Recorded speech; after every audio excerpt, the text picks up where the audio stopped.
Margaritaville in Pigeon Forge is actually one of 2 resorts. So make sure you are booking the one that you want to stay at.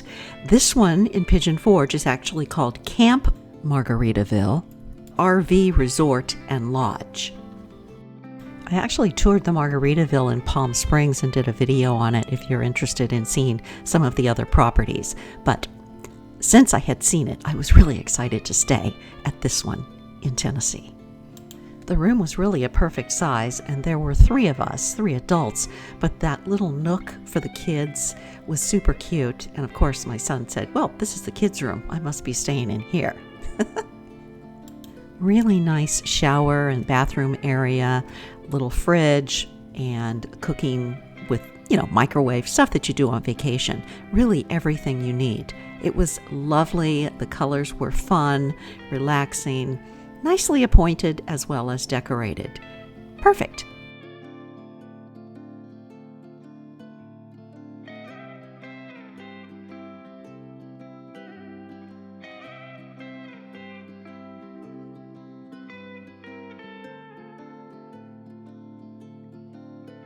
Downstairs, there's a whole game room with everything from shuffleboard, ping pong, pool, lots of tables for mingling, having snacks, little gift shop, and of course, the arcade.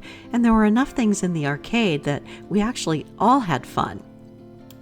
Everything was clean and in good working order. Outside was really beautiful too.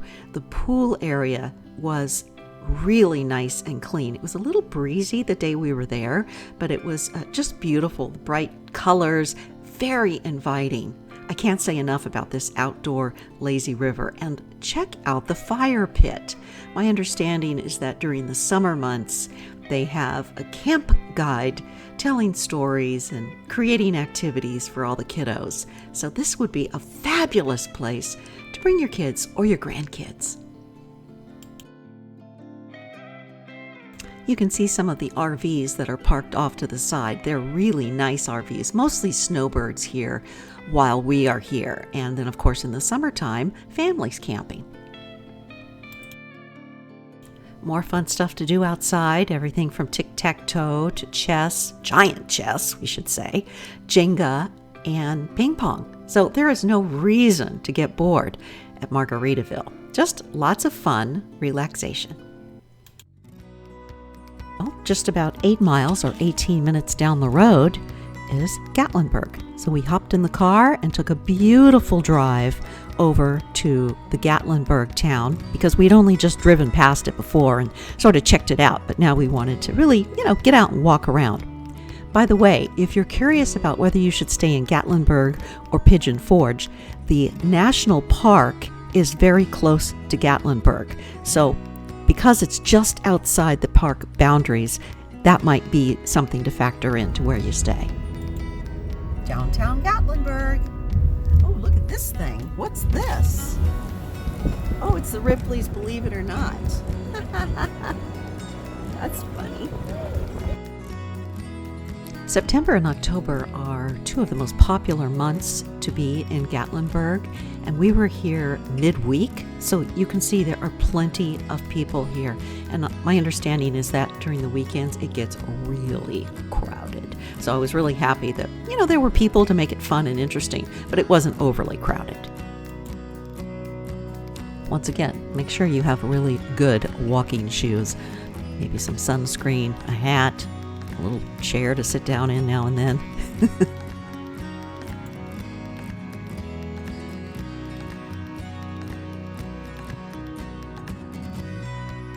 There's plenty of parking around town, so you can park your vehicle and just get out and walk. It's not too much to do. It's, a couple miles that you walk up one street and down the next, visiting all these little shops and restaurants and places to eat. So just make sure you are planning on walking because there's a lot to see.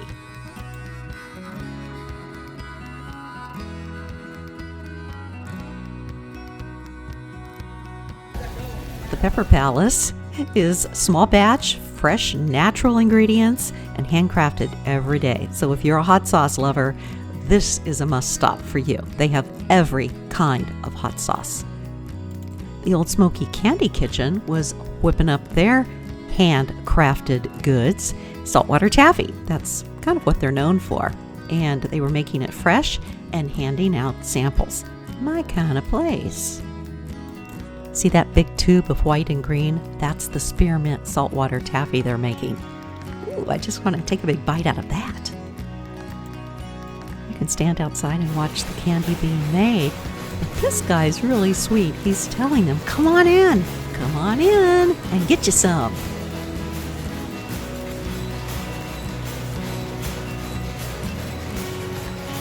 Don't mind if I do.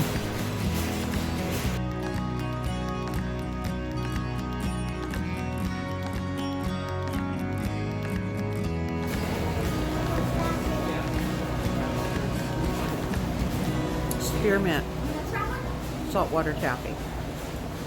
Pretty good.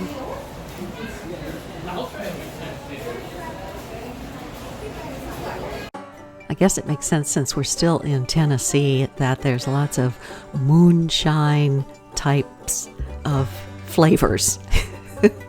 And then of course, gotta have some pecans. I thought these were really fun, all these different, really beautiful Rice Krispie treats, all sorts of shapes, and what a fun little birthday treat for someone, the person you don't know what to get. Bird's is a famous cookie shop. On the main drag, we also found the Pepper Palace Museum, the Hot Sauce Museum. I never knew there was such a thing, but it was really quite interesting. And of course, my son, who loves the hot sauce, was really intrigued and had a good time here too. Lots to pick from. They have 3,000 square feet of hot sauce. Well, it's considered the largest spice-themed specialty retail location on Earth. This was a nice little chart telling, how they came to be and what's going on in their world. They say, it ain't bragging if you can do it. And nobody has more awards in the hot sauce department than the Pepper Palace. Very impressive.